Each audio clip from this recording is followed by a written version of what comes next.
Hello, everyone. Welcome to January 29th, 2021, the last Friday of January, February by Monday. How about that? Now, we're going to have a fast-moving system that's going to come in the night and into tomorrow. Then we're going to have a break in the weather Sunday through Tuesday. After that, things get real interesting. A trough will arrive tonight into Saturday. It's a quick mover. We'll see some snow in the high country. The Pacific storm that's coming into the region is basically what's left of what was a really great storm for California. California saw the best rain and snow they've seen in a long, long time. And some of that moisture has come into the western slopes, some of the western mountains. Jackson Hole ski area has picked up almost 2 feet of snow in the last 2 days because of this. But what's left of the storm isn't much for us. But we'll get a little bit of snow in the high country tonight and Saturday. It's an active pattern for the USA this weekend along the northwest coast, in the Midwest, the Great Lakes, and Mid-Atlantic. But after a few snow showers Saturday, not much going on here. But storm potential continues to increase for the middle to the end of next week. Confidence is higher that much colder weather is coming to the region starting Wednesday and lasting through at least next weekend. Confidence is growing. We really haven't had any prolonged cold weather, but that may change. Stock growers and travelers, you should monitor the storm system, and the colder weather developing mid to late next week and next weekend could cause travel and livestock concerns. So kind of keep that in mind. This is where we are today. We've got this storm continuing to bring California wet, stormy weather with southwest flow bringing us another mild day into the western high plains and Rockies. We'll continue to see moisture feed into these areas here, bringing the mountain snow. In just 24 hours, this is what it looks like. Look how quick that system races through. Again, this is a La Nina thing, and that system blows through as an open wave, we would call it, heading into the Midwest as we get into the weekend. So this guy, while it won't do much for us, will pick up Gulf of Mexico moisture and tap into some colder air coming south out of here. And that's why there's going to be a lot of winter weather in this part of the country this weekend, but not very much for us. You see the flow straightening out a little bit with the next low, pretty impressive one in the Gulf of Alaska, coming down along the west coast here in the next couple of days. By Monday, that system that is here Saturday is along the east coast.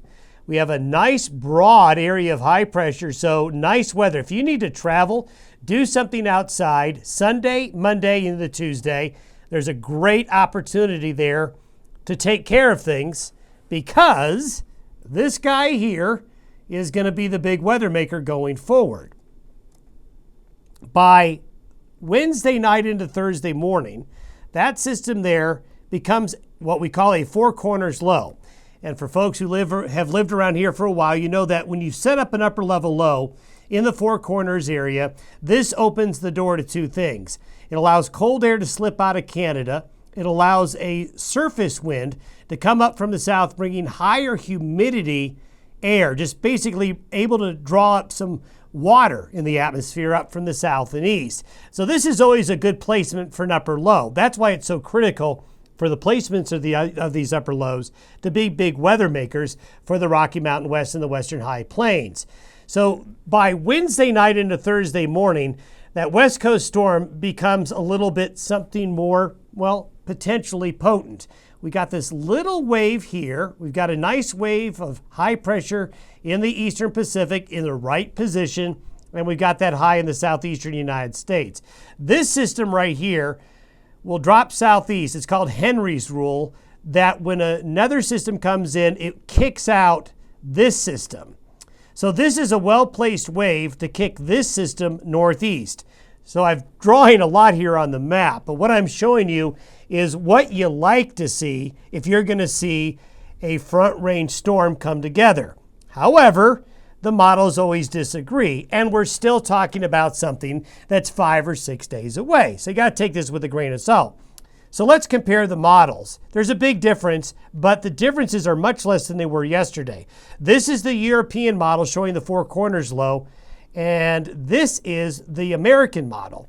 The American model at the same time has the storm more towards eastern Nebraska and not here like the European model does. Well, let me show you something, the way the models tend to have their biases and why there's differences between the European modeling and the U.S. modeling. What tends to happen, the European model does a better job of separating features. It's keeping that wave up in southern Canada separate from this feature. But the U.S. model, what it does is it's merging this area of low with this area of low, and what it does is it takes the mean average, it averages out the low to be there, when in reality it could very much be there. Experience tells us with these types of systems that this solution is probably too far north and too far east because the model is averaging the two lows together and placing it here. When usually what happens is you get something like this. So what I'm telling you is we're favoring the European solution at this moment. Now, come Monday, we might tell you that the GFS or the American model was more correct in averaging those lows together and keeping them as one cohesive system. And that is a solution. This solution right here is valid, but experience shows it's more likely to be this. So we'll see what happens. Between now and Monday, this is the forecast for the next 90 hours. This basically is showing you where the rain and snow will fall over the weekend. And this is really almost all of this right here has to do with the wave coming through tonight and Saturday. You convert that to snow. If you're a skier or a snowmobiler, you will have some fresh snow to ski on this weekend in the western United States. Now let's go out a little bit further. We talked about cold weather settling in behind this low. This is actually for Saturday. So no matter really what happens with that storm on Wednesday, we still maintain the ridge of high pressure in the Gulf of Alaska, which leaves the door open. So the trajectory of air, again, is coming from the Arctic Circle into the western United States. So let's say that this solution is correct and we don't get a lot of snow, but we get colder. It's going to be cold no matter how much it snows. So the confidence that it gets a lot colder is there. I think what we've got to sort out is whether or not Wednesday through next Sunday brings a lot of snow or not. This pattern right here is really favorable to bring more waves of mountain snow and more waves of light snow to the plains. And if you were to look at the temperatures by next Saturday relative to average, you can see this dagger of purple, and green, and blue coming into the western states and along and east of the Continental Divide. So it's going to get really wintry no matter what. We're confident in that. It's just a matter of whether or not we get a lot of snow or a little bit of snow. This is going out a little bit further, and you can see we've got another wave coming in that could maintain this trough of low pressure into the week of February 8th. So things are changing. In the short term, though, we don't have a lot going on. Take advantage of the weather Sunday through Tuesday. This is what it looks like over the next 10 days if this all comes together.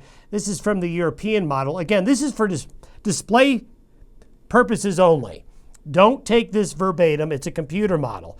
But if we do get that Colorado low here in the Four Corners region and it kicks off to the northeast, we will have a significant winter event along and east of the divide here with much colder temperatures coming in from the northwest and some gusty winds as that storm gets developed. And as you can see, there's a lot of snow action over the next 10 days across the lower 48 and across many areas of Canada. So stay tuned. We'll update you on Monday. Have a great weekend, everyone.